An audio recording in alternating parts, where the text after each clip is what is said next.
नलगी मुक्ती आणि संपदा किंवा नलगी मुक्ती धन संपदा संत संग देई सदा गुण गायन आवडी हेचे माझी सर्व जोडी तुका म्हणे गर्भवासी सुखे घालावे आम्हासी गुण गायन आवडी हेचे माझी सर्व जोडी समचरण सरोजम सांद नीलांबुदाभं जगननेतपालं मंडनं मंडनाना तरुण तुलसीमालां कुंदरं कंजनेत्रं सदैवलहासं विठ्ठलं चिन्तयामि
त्यांच्या कृपादाने कथेचा विस्तार बाबाजी सद्गुरु दास तुका शुक्लां ब्रह्म विचार सार परमा मध्यम जगद व्यापिनी विना पुस्तकधारिणी वेदां जड्डं ढकादापहा हस्ते स्फाटिकमालिकां विदधतीं पद्मासनी संस्थितां वन्देतां परमेश्वरीं भगवतीं बुद्धिं प्रदा शरदां महायोगपीठे तटे भीमरत्यां वरं पुण्डरीकाय दातुं मुनीन्द्रैः समागत्य तिष्ठन्तमानन्दकन्दं परब्रह्मलिङ्गं भजे पाण्डुरङ्गं नीलाम्बुजश्यामलकोमलङ्गं सीतासमारोपितवामभागं पाणोमासायतचारुचापं नमामि रामं रघुवंशनाथं।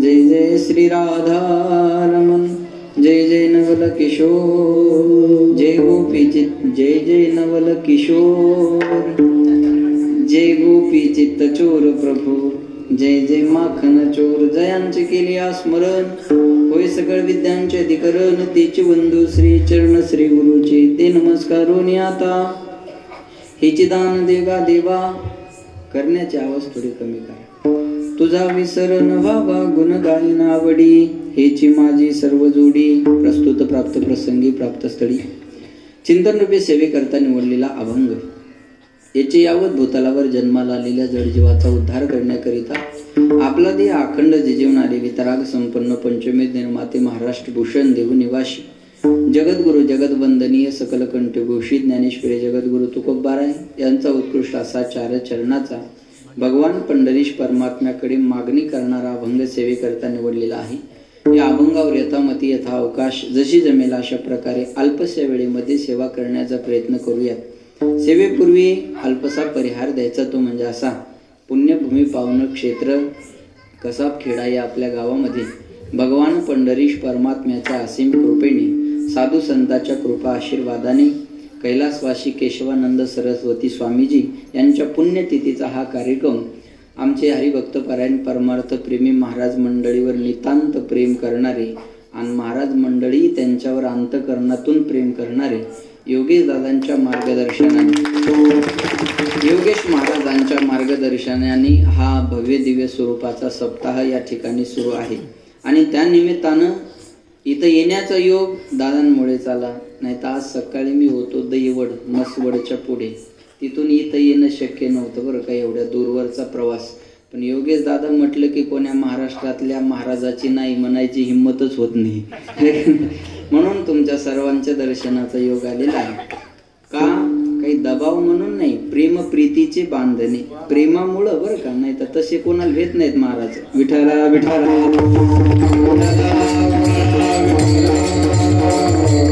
तुमच्या सर्वांच्या दर्शनाचा योग आलेला आहे। थोडासा बेस द्यायला तुमच्या सर्वांच्या दर्शनाचा योग आलेला आहे त्यानिमित्तानं दोनही मृदंगाचार्य महाराज मंडळी नामवंत म्हणायचं काम नाही ना अभिषेक व सिंहस्य सिंहाचा राज्याभिषेक करायची गरज नसते। हा जंगलचा राजा आहे ते त्याच्या कर्तृत्वानं राजा होत असतो बरं का म्हणून एक वाक्य बोलतो कळलं तर बघा सिंहासन की चिंता मत करो किशोर महाराज सिंहासन की चिंता मत करो सिंह बन के चलो जहां बैठोगे वहां सिंहासन तयार होगा। आपण सिंह होऊन चालला बसाल तिथं आपल्यासाठी सिंहासन तयार असतं महाराज ते शोधण्याची गरज नाही म्हणून असे इंद्रासारखे दोन्ही मृदंग वादक इंद्रो वादी ती मृदंगम जय जय सुखरा कीर्तने ते कुमारा यत्राग्रे भाव वक्ता सरसरचन या व्यास पुत्रो बभूव असे इंद्रासारखे वादक गंधर्वासारखे गायक आता तेवढा षडजे लावू नका राहिलेले साऊन ठेवा बस लक्षात ठेवा म्हणून असे महाराष्ट्रातील नामवंत गायक हरिभक्त परायण संगीत विशारद आमचे जिवलग मित्र ओंकार महाराज ओंकार दोन आहे जिथं आहे की नाही ओंकार महाराज जगताप संगीत विशारद आजच ज्यांचं आगमन झालं अतिशय गोड संजय महाराज हजारे माझ्याबरोबर आलेले संगीत विशारद आमचे परम मित्र गणेश महाराज सावळे संगीत विशारद हरिभक्त पारायण संतोष महाराज सावळे संबळे संतोष महाराज संबळे हरिभक्त पारायण किशोर महाराजजी दिवटे उपस्थित बरीचशी महाराज मंडळी सिद्धू महाराज आहेत हरिभक्त पारायण समाधान महाराज आहेत युवा कीर्तनकार सिद्धेश्वर महाराज युवा कीर्तनकार कृष्णा महाराज माझे परम मित्र युवा कीर्तनकार विठ्ठल महाराज आदी करून सर्व महाराज मंडळी प्रल्हाद दादा आहेत मामा आहेत शरद भाऊ आहेत दादा आहेत आदी करून समाधान महाराज सर्वच महाराज मंडळी सर्वांना धन्यवाद। मस्तक हे पायावरी या वारकरी संतांच्या सर्वांच्या चरणी विनम्र अभिवादन आणि सेवेला सुरुवात।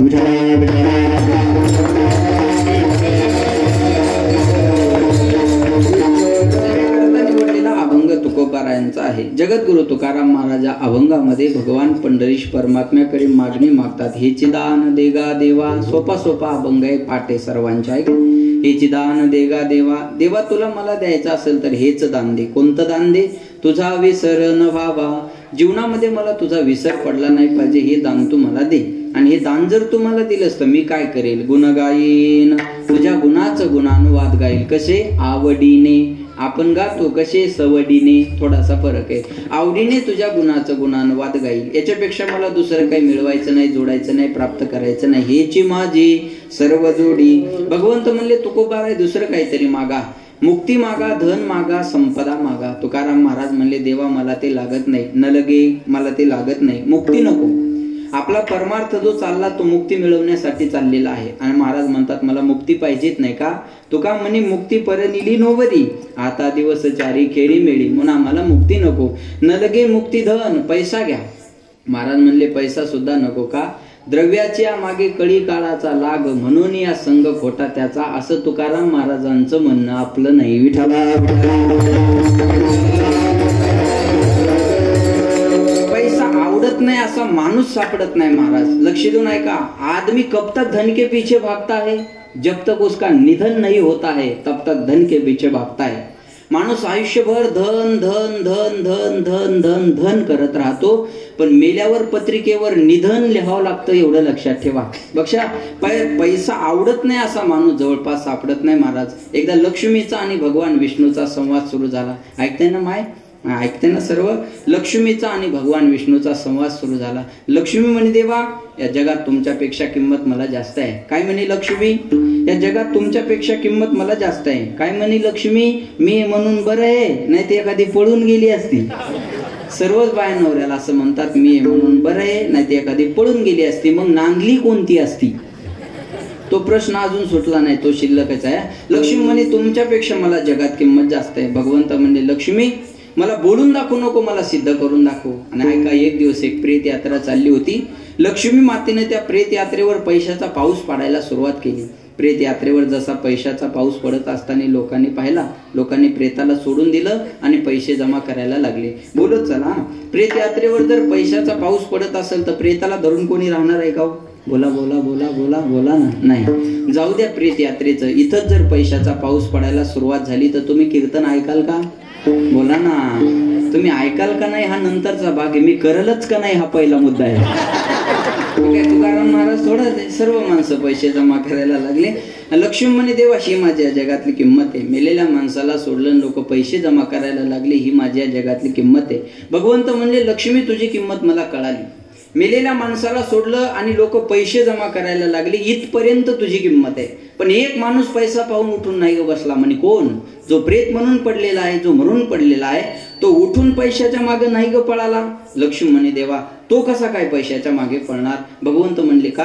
लक्ष्मी म्हणे देवा त्याच्यात रामच राहिला नाही, त्याला पैशाची किंमत काय करणार? भगवंत म्हणले उत्तर मिळालं असेल ना तुला, का देऊ?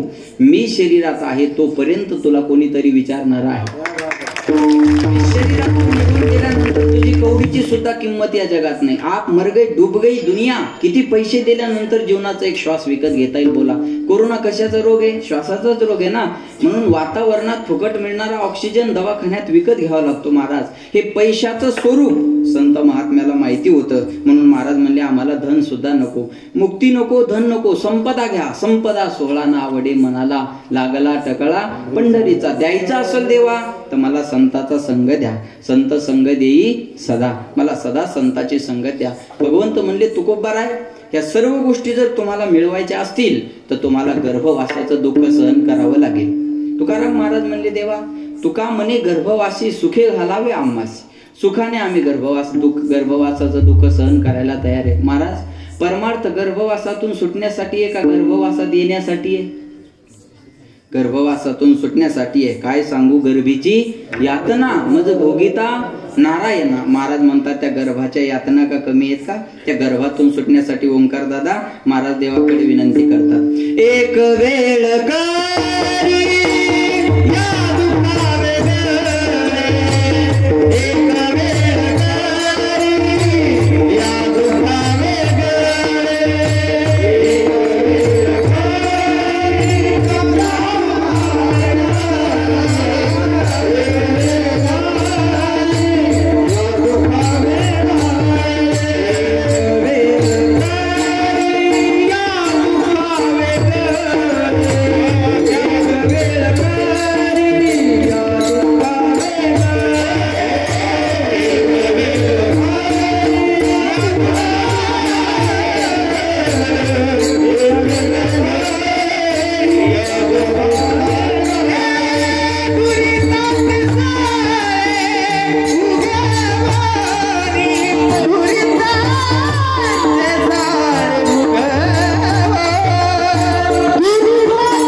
तीन पाय हा माझा नवस.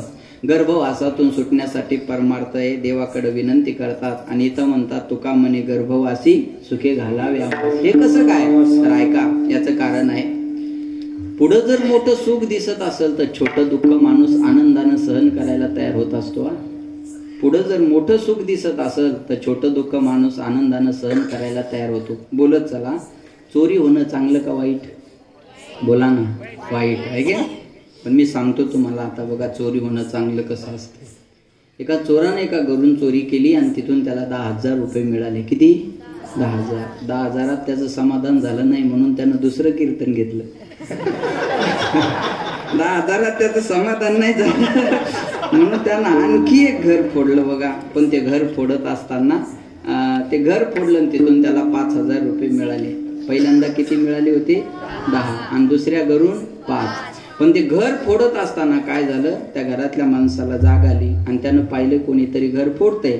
तो माणूस उठला आणि चोराला कळलं आता कोणीतरी उठलं. मग लवकर चोरानं तिथून जेवढ्या लवकर पळ काढता येईल तेवढ्या लवकर पळ काढला. ऐका, तो माणूस उठला, पाहतो तर काय, रात्रीच कपाटात मोजून ठेवलेले 5,000 चोर घेऊन गेला. रडत बसला, आता काय करायचं. पण रडता रडता एका गाठोड्याकडे लक्ष गेलं. कशाचं गाठोडं आहे म्हणून पाहावं तर झालं असं होतं, चोरानं मागच्या घरून आणलेले 10,000 गडबडीत तिथं विसरले आणि 5 घेऊन निघून गेले. आता चोरी होणं चांगलं का वाईट? बोला बोला बोला. गेले किती? 1000? 5 आणि मिळाले किती? 10. माशी चोरी रोज होऊ द्या ना, तुमच्या घरी नाही, माझ्या घरी. विठाला विठाला.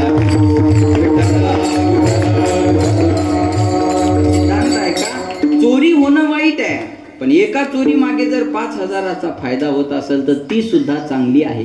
तसं गर्भवासामध्ये येणे दुःख आहे, पण पुढे जर भक्ती करायला मिळत असेल तर ते मी आनंदानं सहन करायला तयार आहे. आणि अजून एक सांगू देवा, तू गर्भवासात घालणार आहेस ना, मग सुखाने घाल ना. बघा बरं का, एखाद्या माणसाला फाशीची जरी शिक्षा झाली तर त्याला कोणी सोडू शकतं का? बोला बोला बोला. नाही, कोणी सोडू शकत नाही तुमच्या माहितीप्रमाणे. पण माझ्या माहितीप्रमाणे त्याला एक माणूस सोडू शकतो, त्याचं नाव आहे राष्ट्रपती. राष्ट्रपतीचा स्वतंत्र अधिकार असतो, एखाद्या माणसाला फाशीपासून सुद्धा तो माणूस वाचवू शकतो. हा राष्ट्रपतीचा स्वतंत्र अधिकार आहे. तसं गर्भवासात दुःख आहे देवा, पण तू राष्ट्रपती आहे ना, तू आम्हाला दुःख होऊ देऊ नको ना, हे तुझ्या हातात आहे. म्हणून तू का म्हणे गर्भवासी सुखे घालावे आम्हासी, गुण गायीन आवडी हेची माझी सर्व जोडी. असा अभंगाचा सरळ माझ्या बुद्धीप्रमाणे अर्थ आहे. विठाला विठाला.